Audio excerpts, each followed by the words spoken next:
I sat at the table, intermittently looking at my watch and the notes of my prepared speech in front of me. By now it was purely habit. I knew the words I wanted to use by heart and had done for some weeks. I knew what I was about to do constituted a not inconsiderable risk, but I felt compelled to do it. I regretted that it had come to this, but the stubborn jerk I called a husband had brought it on himself. What choice did I have? Was my husband going to enjoy what I planned? Hell no. I knew he liked to always be in control, and I was about to strip every choice from him and bend him to my will. I leaned back in my chair as I awaited his return home. He could have no idea of the ambush I had prepared for him. I know what you're thinking. I was going to sit him down and announce I have a lover, then insist that he either goes along with it or I dump him and clean him out. Well, you'd be wrong. Nor was I going to announce I'm divorcing him or request a trial separation so I can mess around on him. Before you ask, no. I'd no desire to knock him out just so I could tie him up and humiliate him by being with his best friend. And don't insult his integrity by suggesting I was there to announce that I've found out about his affair, so I was off for a revenge intimacy or two. My husband is the most loving, sweet, and above all, loyal man. It has ever been my privilege to meet him. No, this was the other type of ambush, a more literal one. I glanced over at my accomplice, Matt, who was 6'4" of muscle and tattooed, and stared back at me vacantly from where he was idling in the doorway of the bedroom just inside the front entrance. Well, I didn't pick him for his brain capacity, did I? I glanced at my watch again. Almost showtime. Right on cue, I heard Dave's keys in the lock of the front door. I nodded at Matt and watched him disappear into the shadows. I put on my best smile. Dave opened the door and, without looking inside, shut it behind him. It wasn't until he had turned again and taken 2 paces towards me that he looked up. His face immediately fell. "Karen, what the hell are you doing in my apartment?" At that moment, the aforementioned 6'4" mountain man stepped behind my husband and clamped the wet cloth over Dave's mouth and nose. I watched sadly as Dave struggled, really alarmed at how long this was taking. In the movies, those chloroformed passed out immediately. In reality, my husband struggled and thrashed, and his eyes rolled around, trying to see his attacker, but the huge biker knew his business. It must have been at least 2 distressing minutes before Dave changed tactics. He momentarily appeared to relax, then lifted his right foot and stomped down. I think his intention was to hit the top of Matt's foot, but he misjudged. Instead, his boot skidded down the biker's shin. I cringed at the reflected pain as even I, like him big and stupid, winced. Quick as a flash, Matt's plan was abandoned. Releasing Dave with one arm, he spun him around and hammered a fist under my husband's chin. Dave saw it coming but was too groggy to protect himself. Finally, I saw his eyes slowly cross, and he slumped in Matt's arm. Oh well. Shame. But the effect was the same. In well-rehearsed coordination, Matt and I lifted my recumbent husband and carried him into the master bedroom. 5 minutes and 4 ropes later, the job was done. I thanked Matt and paid him the last $200 I owed him for completing the job. He pocketed it, then trundled out the door, patting his pocket to make sure he had his lockpicks. I sat on the side of the bed and gazed lovingly at my husband's face, while I stroked his brow.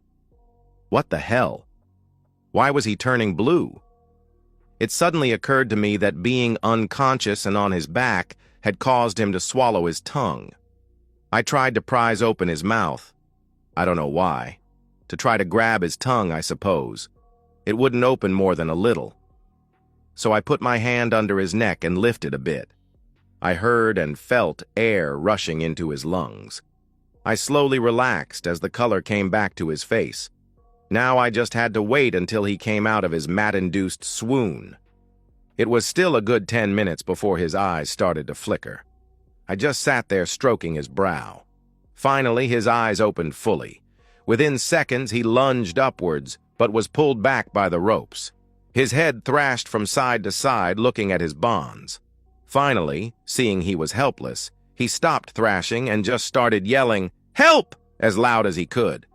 I had anticipated this, so I slapped him as hard as I could to stun him a little, then reached for the pre-prepared gag. I had hoped we could talk like civilized human beings, but if you are going to be unreasonable, then a one-sided conversation will have to do. I stopped when I had finished tying the gag and looked once again at the face that I'd loved for 23 years. I took a deep breath and imagined my notes in my head. "Now, darling," I began to start my conversation. Something was wrong again. He appeared to be unconscious. Come on, I didn't slap him that hard. His eyes were rolled back in his head and his body was kind of vibrating. Thinking my slap had triggered something, I just sat and stared at this bizarre behavior. In my panic, I thought I could undo whatever it was I'd done by slapping him again. I leaped up and straddled his chest and brought my hand back to administer my medicine. "I'm sorry, darling. This wasn't what was supposed to be like that." My body was suddenly propelled sideways as someone tackled me to the floor. I looked up and saw, to my surprise, another woman. She was a little taller than me and quite beautiful, with flaming red hair. She was a good deal younger and obviously fitter, just like I was before my athletic body had been allowed to run down a little. I found myself pinned to the floor in some sort of wrestling or martial arts hold. The pressure around my throat allowed breathing. Just. I knew that a little more might change that, so I let my body go limp and just stared up into her startling green eyes. "Let me up! I have to talk to my husband," I pleaded. "I will let you up, but not to talk to my boyfriend. I want to see what's wrong with him. Try to interfere and believe me, I will break both your arms. I've called the police, so go or stay, I don't care. Do you understand?" The pressure remained until I nodded my assent. She jumped up and looked at Dave. His condition was still the same. She quickly put her head to his chest and listened. I saw the color drain from her pretty face, and then she jumped up, grabbed the phone, and called an ambulance. As soon as she hung up, she grabbed a knife and cut Dave's bonds while screaming at me to help drag him onto the floor. I was starting to panic. "What's going on?" I asked. "I don't know. His heart is beating, but it's all over the place. I can't do CPR on the bed. What the hell did you do to him?" A friend of mine knocked him out, but he had to. Dave just wouldn't go out from the chloroform." The tall redhead paused again while she listened to Dave's chest. "Why did you chloroform him? Is this your way of getting him back? Nice plan." "No! I know he will never have me back. Not after what I did to him. He's way too proud for that."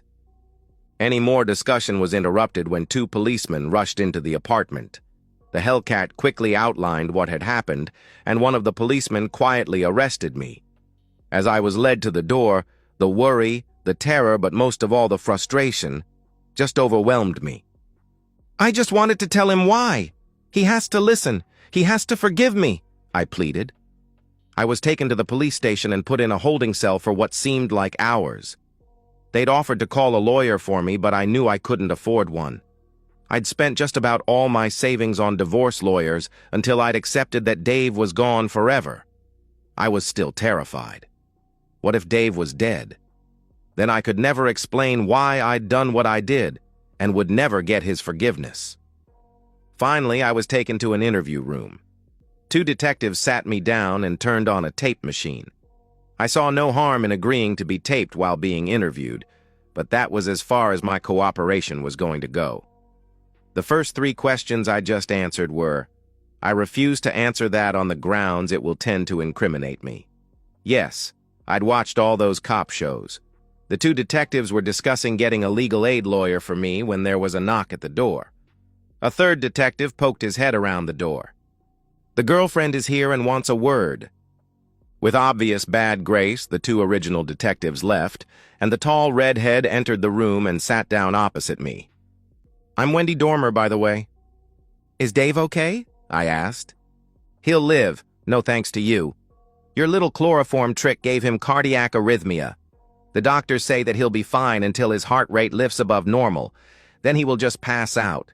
They're going to let him rest for a while, then stop his heart and restart it. There's a 90% chance he'll be back to normal. Otherwise, it's a pacemaker for the rest of his life.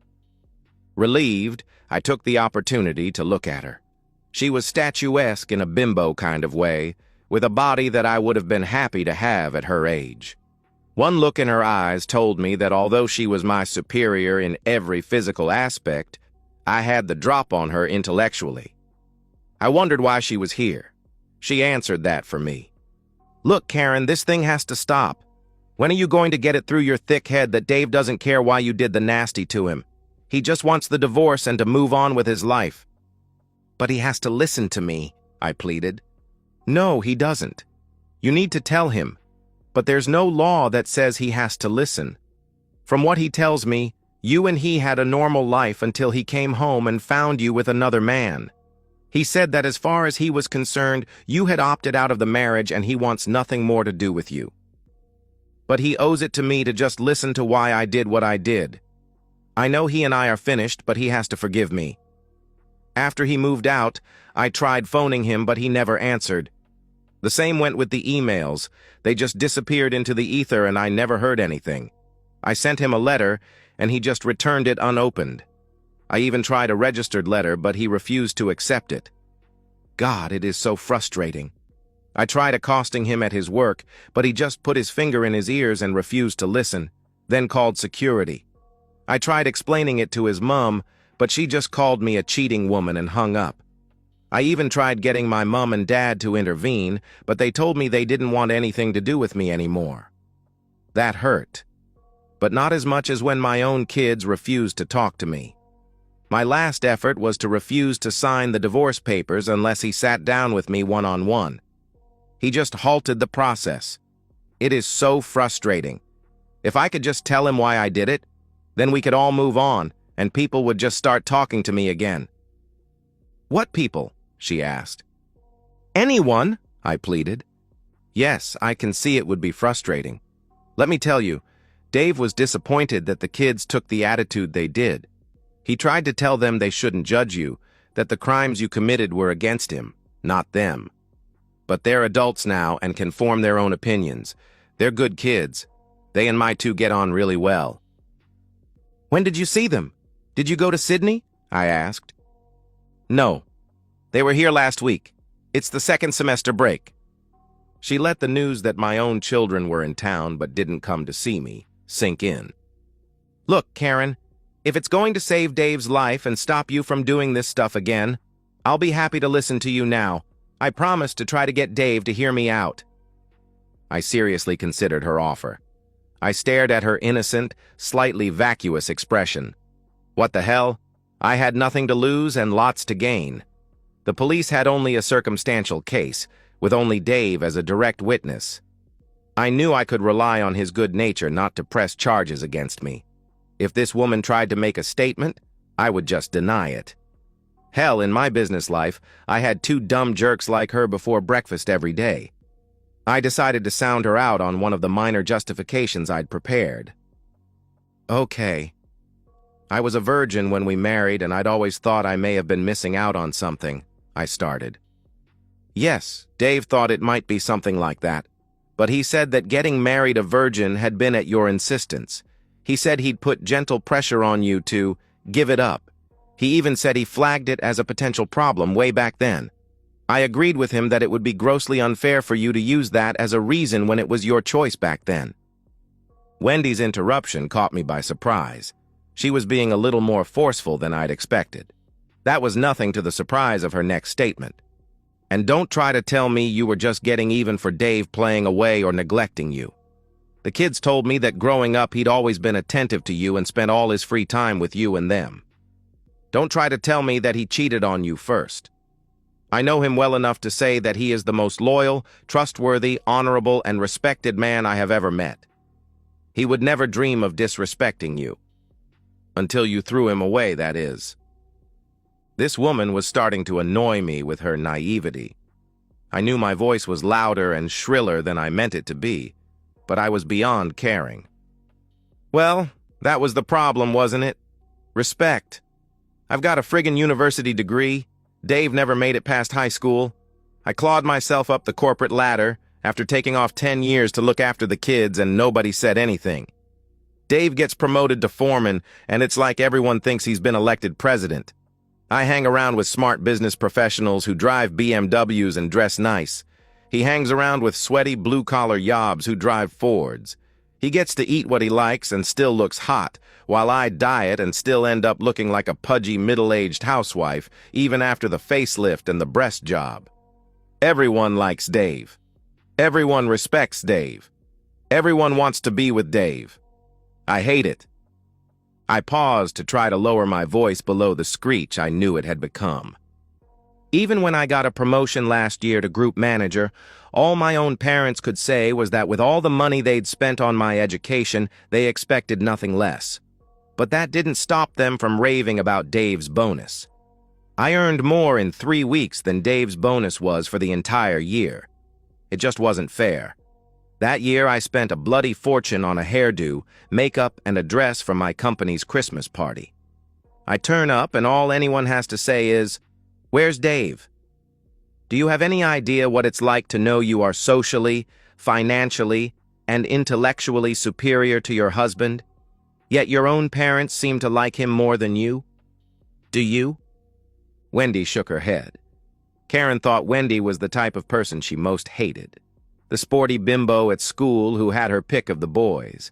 The vacuous type that hung around her husband at parties and laughed at his crude jokes while she was trying, but failing, to impress people with her knowledge and intellect. The ones that agreed with him whenever there was a disputed point, even when her argument was superior. Not just the women, but all the guys as well. The ultimate humiliation was when, after one argument, Dave came to her defense against the mob. The argument had been about stay-at-home moms. Dave had jumped in and extolled her virtues as a mother who had selflessly sacrificed her early career to give the children what they needed, a loving, nurturing environment. His comments on how good she looked after the ravages of 2 children should have drawn them together but had the opposite effect. She, the group manager, had to be rescued by a foreman. Well, after a while, I really started to resent it. Every time I tried to prove I was better in just some small way, it backfired. Just made me look competitive and worse, made people rally around Dave. In the end, I decided there was only one way to get one over Dave. I would take a lover. If I could keep an affair secret from Dave, then it would prove I was better than he was. Just to me. If I could find one that was a better lover than him, that gave me more excitement, then I could secretly humiliate him without him being any the wiser. Well, that wasn't much of a challenge, was it, Karen? Dave is so open and trusting that you could have been with a guy in bed next to him and he wouldn't have noticed. How long did this go on for? She asked. 3 guys over 6 months, I answered.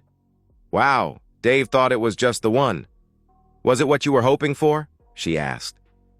On the whole, no. Sure, it was satisfying getting one over Dave and successfully hiding it, but the intimacy was awful. Because I was so inexperienced when I married, I had no idea that Dave was better than most men. The guys didn't give a thing about my excitement. It was just wham-bang. Thank you, Mom. I only went with the first 2 a couple of times. The third guy, who I worked with, was the only one even remotely up to Dave's standards. So why didn't you give it up? She asked. Because if I did, then Dave would have won again, I pleaded. She questioned. I felt I had to keep going until I had better love with someone than the love I had with Dave. Then I could have retired, knowing I'd had better intimacy than Dave had ever had, and I could have stopped, knowing something Dave never would. I was training the third guy, John, up with everything I liked best.